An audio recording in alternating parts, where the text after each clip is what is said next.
জাতীয় বক্সিংয়ে প্রথমবার রিংয়ে নেমেই বাজিমাত করেছেন জিনাত ফেরদৌস। মেয়েদের 52 কেজি ওজন শ্রেণীতে স্বর্ণ জিতেছেন যুক্তরাষ্ট্র প্রবাসী জিনাত।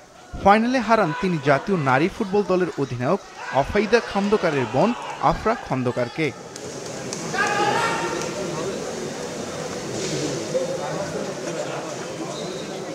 ফাইনালের প্রথম রাউন্ড থেকেই ফেভারিটের মতো খেলেন নরসিংদীর গুডওয়েল বক্সিং ক্লাবের হয়ে রিংয়ে নামা Zinat.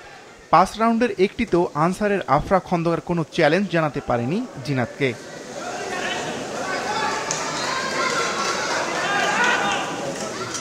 Solidifying what your place is supposed to be officially.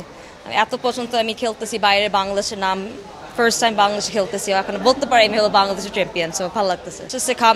Next বড় গেম আসছে south Asian games in January পাকিস্তানে, তারপর Commonwealth games in the summer, তারপর এশিয়ান গেমস, অনেক বড় বড় টুর্নামেন্ট, ভেরি এক্সাইটেড।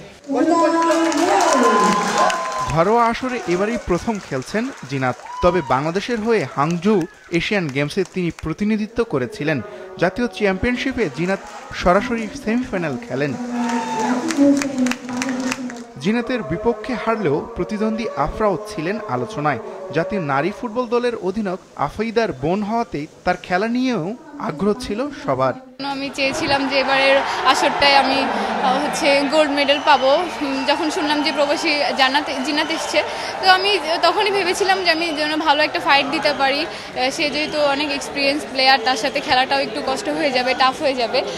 তো আমি আলহামদুলিল্লাহ ভালো করেছি, আশা করা যায়, আর ভবিষ্যতের জন্য আমি আরও ভালো করতে পারি। 5 দিনের এই জাতীয় চ্যাম্পিয়নশিপে 17টি স্বর্ণ সহ 24টি পদক জিতে সেরা দল বাংলাদেশ সেনাবাহিনী। বাংলাদেশ আনসার রানার্স আপ হয় 6টি স্বর্ণ সহ 19টি পদক জিতে। 72টি দলের 178 জন বক্সার অংশ নেয় এবার জাতীয় বক্সিং চ্যাম্পিয়নশিপে।